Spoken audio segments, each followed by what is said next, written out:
eribaddenga okugulawo information mu dakiika 2:38 katutandika ate buto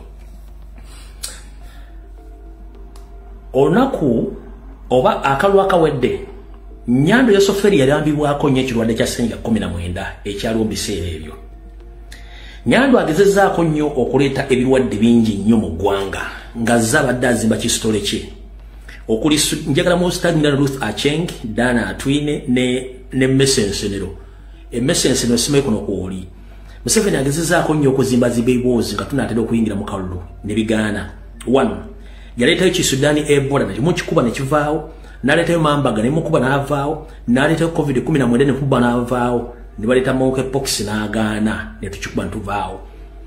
Bw'avudde awo n'agezaako okuleetawo ADF abayeekerayeekeraawo ne bigaana. Kati kyakoze yatandise okuzimba emboozi ya Ebola 2020 yatandise okuzimba emboozi ya COVID 2025 empya.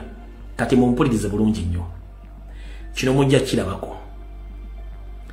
Nyando Yosoferi muno mwe bakolera ebintu byabwe ne basindika abaana baabwe okugenda okuwasibwa okwetolera Africa yonna babateeze kukola network. Nyando Yosoferi yaddira kyaliwe Amaama Mbabazi ne baddira muwala wa Maama Mbabazi ne bamufumbiza mutabani wa Ramaphosa akulembera South Africa. Ramaphosa namuteeka mu nsawo zaabwe. Kati South Africa eri mu winter essaawa zino. Nina information endaga nti Yoseri Nyandwe akolagana Ramaphosa nti olwokuba nti South Africa economy y'amaanyi ate ensi y'amaanyi nti Ramaphosa bw'atandika okuzimba ekisitole kya COVID-25 ensi ejja kiwa mu amanga amakulu era ne Museveni apikingira okatandika okuzimba kisitole. Kati teweewuunyanga olabye wantu wonna nga South Africa erangiridde nti erina COVID. Kireki eno enkola Ramaphosa batudde ne Museveni bagiteesaako nti oli amuzimbire kisitole ono ajja azimbire kuli nkidda muteweera bitosusu essaawa yonna bula nti South Africa zeeyo COVID-19 jjukira bali mu winter e Uganda tulina winter naye bano baatudde n'amusaba kyali wange nyamba anti munnange byange bimanyi zimba kisitole ekyo kuba gwoli nsi nnene bajja kupiikingira wakati bw'olabako ewantu wonna South Africa ng'etimbye mulina Ssennyiga 19 yembooze y'akafugu wakati wa Nyando ne Ramaphosa okumuyamba okuzimba sitole ya COVID e Uganda ekyo mukirinde essaawa yonna mujjako era kumakya ku BBC oba ku CNN oba mupapulaza muli nti South Africa aliyo COVID era bannayuganda bave South Africa babasibye era ebitundu gundi enamba erinye mu Uganda era kati tugenda mu lockdown para passe papa ne option ziri bbiri either okukendeeza enamba y'abantu abagenda okubira mu campaign oba okukikozesa okwongezaayo okulonda. Nkugamba ebintu bibiri Nyando byagenda okukozesa either okugamba nti kuŋŋaana nazza abantu mu lockdown oba n'agamba nti okusinziira ku kirwadde ng'ekigenze bagenda kwongezaayo okulonda. 1 teweewuunya nga bagenda tandika okukola forceful vaccination ezo bagenda bakubiramu obutwa nga bwe nabataasa mu 2019 2020 era mwandiwulira abantu batandise okutulimbuka. Temwewuunya abantu batandise okutulimbuka. Nyando n'akikozesa kubanga amaze okuzimba kisitole kye n'oli kyaliwe musajja munne Ramaphosa kubanga South Africa essaawa zino bali mu winter ffe waffe tuli mu summer oba yoffe tebeera naye winter tulina rain season yokka ibanga winter. Kati ye Nyando agenda kikozesa ng'asinziira ku kyaliwe kyanabazimbye World Health Organization ekikozese. Kati mukulu Nyando Yosoferi ffe twawandiisidde mu World Health Organization twatadde ebipapula byaffe biraga nti oze ofumba ebirwadde bino byensomye omuli Sudan Ebola gwe twakuba Mambaga COVID-19 monkeypox n'akulema kati ozimba Ebola.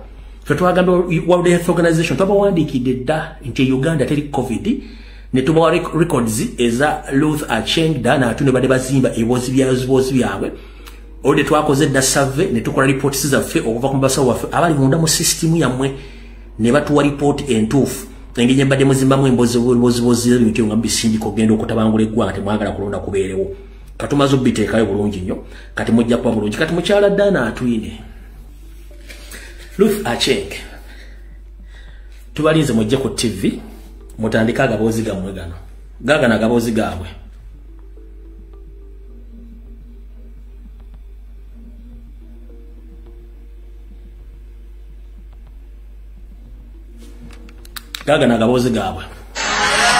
Health Ministry officials say there are indications that another wave of COVID-19 infections has begun. What we are, some areas must be locked down. Otherwise, we shall be overwhelmed. Otherwise, we are going to see our system overwhelmed, our workers overwhelmed. The lockdown measures, which could be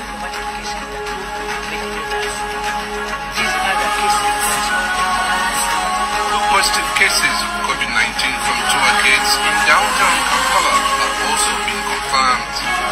One is Namaganda Plaza and the other one is Galilaya. These 2 arcades. So, let me ask you one question, Madam. Namaganda and Galilaya, are those arcades closed officially or they are still operating? Because when you officially say that those 2 arcades they have people who are infected with the COVID-19 virus. So are those 2 arcades closed or not? They are not closed, they are still operating. So whom are you fooling? There is a say that never fool a fool before fool fools you. Tosi wazanga musiru nga musiru tanda kusiruwaza bakulu tetunatuka kusalisiru wala. Muwulire bulungi nnyo. Werasobola kugamba from nowhere COVID yasokedde mu Uganda. Tosobola kunga from nowhere COVID yasokedde mu Uganda. Mwasose musindika eri ebunyolo mafuta. Kubanga mukimanyi nti mwagala tandikira eyo. Kati mulese mu Kampala wakati. Ekiramuga nti asaasanya nga mutandika oteekawo operation za mwezi ekiyayi. Never fool a fool before fool fools you. Munnange tosiruwaza nga musiru nga musiru tannakusiruwaza. Fwe muzanyirako twamalirira mwe mukozese buli kimu kyemwetaaga okukola ne mujja tutegeera. Mutegeera ebibozibozi byabwe. Era mugenda kulabako Nyandwe ngazze ku TV. Nga atemerezanga magga amamira ate kati enamba zikuze ate kati taxi tuziyimiriza byokwebuza mbiveeko mwambale masiki polisi tubalagidde mujjewo buli kimu mugarewo nga amagamaga bwamani balabugalo binda butekano wansi n'ateekawo press conference n'atandika okwogera kati bwati bwagenda okukola naye ffe tubalinze tetulina buzibu naye ffe tumaze okutegeeza bekikwatako bonna nti mukikosanga political tool because previous elections uses the same tool. Now the ongoing campaigns, before even you are now announcing Ebola, the only country in the whole world which has announced officially that they have COVID-19. But within connection with the other country which I've mentioned, they have the same plan because the other want to help Museveni to legitimize his statements that there is COVID-2025 in Uganda, but we don't have that virus or outbreak. We don't have it. Mukitegedde bulungi nnyo ekintu ekyo. Kati mukyala Dana Musenero, Ruth Acheng, ndowooza mugende mubbe bantu bammwe ffe eyo tetuliyo ndowooza mutegedde bulungi nnyo. Kati wane wali okulina okukomba essowaani awo tuvuddewo.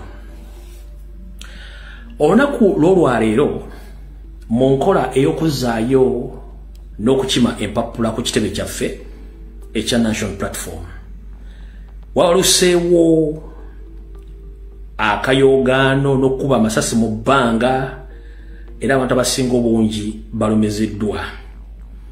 Biro byonna bikoleddwa nga poliisi n'amagye be babikola.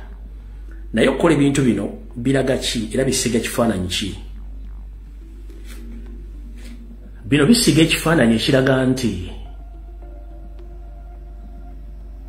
Museveni asiga